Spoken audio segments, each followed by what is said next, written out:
Assalamualaikum warahmatullahi wabarakatuh. Saya Fabian Iqbal Maulana dengan NIM 524121312. Di sini saya akan menjelaskan tentang soal-soal yang telah diberikan responsi kemarin. Langsung saja kita akan membahas jawaban dari soal-soal responsi tersebut.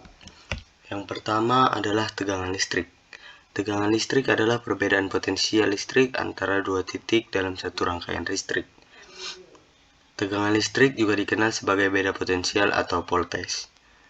Satuan pengukuran tegangan listrik adalah volt, yang disimbolkan dengan V besar. Kemudian kita akan membahas tentang manfaat tegangan listrik.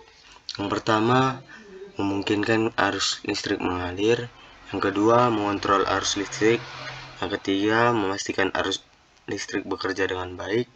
Yang keempat, menghasilkan energi terbarukan. Yang lima, menjaga stabilitas listrik. Dan yang terakhir adalah mengurangi risiko kebakaran dan kerusakan peralatan listrik. Rumus untuk mencari nilai tegangan listrik adalah V sama dengan I dikali R, di mana V itu adalah tegangan, I itu adalah arus, dan R adalah hambatan. Hambatan bisa dalam bentuk lampu ataupun resistor. Yang kedua, kita akan membahas arus listrik. Arus listrik adalah aliran muatan listrik yang bergerak melalui pengantar listrik. Arus listrik diukur dalam satuan ampere, yang disimbolkan dengan huruf A besar. Arus listrik terjadi karena adanya muatan listrik negatif atau elektron dan muatan listrik positif atau proton. Sumber arus listrik searah dihasilkan oleh sumber listrik seperti baterai, pembangkit daya, dinamo, dan sel surya. Dan arus listrik bolak-balik dihasilkan oleh generator pada pembangkit listrik. Rumus untuk mencari nilai arus adalah I sama dengan V dibagi R, di mana I itu adalah arus, V itu adalah tegangan, dan R itu adalah hambatan. Selanjutnya kita akan membahas tentang daya listrik. Daya listrik merupakan salah satu konsep penting dalam bidang fisika dan teknik elektro. Daya listrik adalah kemampuan suatu peralatan listrik untuk melakukan usaha atau menghasilkan energi listrik dalam satuan waktu. Satuan daya listrik adalah watt yang disimbolkan dengan huruf W besar. Daya listrik memiliki banyak manfaat dalam kehidupan sehari-hari, seperti penerangan listrik digunakan untuk menerangi rumah, perkantoran, dan fasilitas umum. Dan selanjutnya, manfaat daya listrik dalam kehidupan sehari-hari adalah penggerak mesin, dan manfaat yang terakhir adalah daya listrik digunakan untuk menggerakkan mesin industri, kendaraan, peralatan rumah tangga, dan peralatan olahraga. Rumus untuk mencari atau menghitung nilai daya listrik adalah P sama dengan V dikali I, di mana P itu adalah daya, dan V itu adalah tegangan, dan I itu adalah arus. Selanjutnya adalah perbedaan sumber tegangan dan sumber arus. Sumber tegangan adalah komponen elektronika yang menghasilkan atau menyimpan arus listrik. Tegangan adalah perbedaan potensial listrik antara dua titik dalam rangkaian listrik. Sedangkan sumber arus menyediakan arus konstan. Selama beban yang terhubung ke terminal sumber memiliki impedansi yang cukup rendah, arus adalah aliran listrik melalui suatu rangkaian. Perbedaan selanjutnya, sumber tegangan konstan adalah sumber yang memvariasikan arus untuk mempertahankan tegangan. Sedangkan pada sumber arus konstan adalah sumber yang memvariasikan tegangan untuk mempertahankan arus. Perbedaan selanjutnya terletak pada simbol dan satuannya. Tegangan dilambangkan dengan simbol V besar dengan satuan volt. Arus dilambangkan dengan simbol I dengan satuan ampere. Selanjutnya, kita akan membahas tentang perbedaan komponen pasif dan komponen aktif. Komponen pasif adalah komponen elektronika yang tidak memerlukan sumber arus listrik eksternal untuk beroperasi.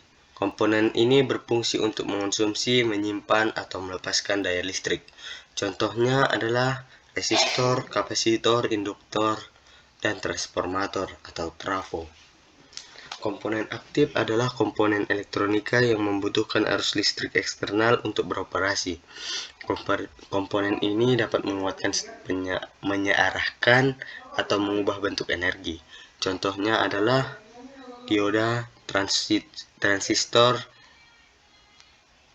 IC, atau integrated circuit, thyristor, tabung elektron, light emitting diode. Selanjutnya kita akan membahas dioda.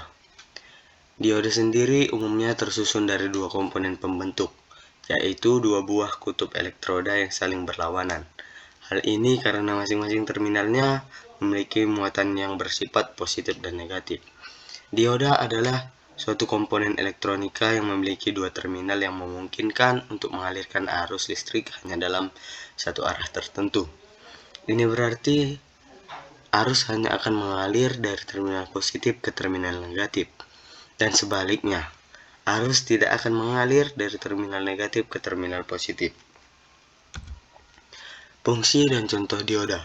Fungsi utama dioda adalah sebagai penyerap arus. Ini berarti dioda memungkinkan arus listrik mengalir hanya dalam satu arah, sehingga dapat mengubah arus AC atau arus bolak-balik menjadi arus DC atau arus searah. Contoh dari dioda adalah dioda umum, dioda Zener, dioda LED, dioda bridge, dioda varaktor, dan dioda tunnel. Dan yang terakhir kita masuk pada topik transistor. Pengertian transistor. Transistor adalah alat semikonduktor yang biasanya dipakai sebagai penguat, sebagai sirkuit pemutus dan penyambung arus, stabilisasi tegangan, dan modulasi sinyal. Transistor dapat berfungsi semacam keran listrik, di mana berdasarkan arus inputnya atau BJT atau tegangan inputnya atau FET, memungkinkan pengaliran listrik yang sangat akurat dari sirkuit sumber listriknya. Fungsi transistor.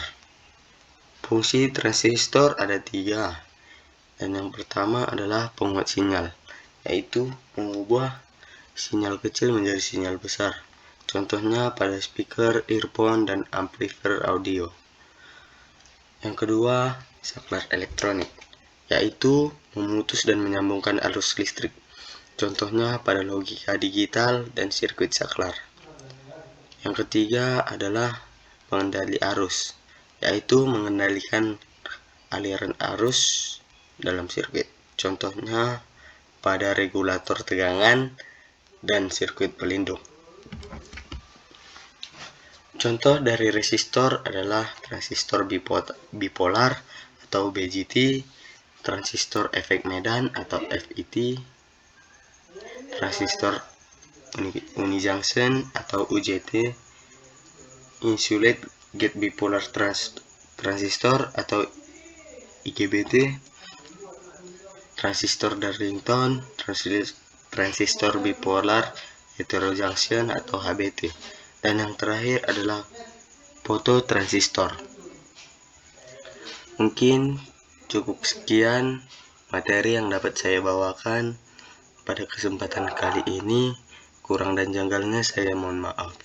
Wabillahi taufiq wal hidayah. Wassalamualaikum warahmatullahi wabarakatuh.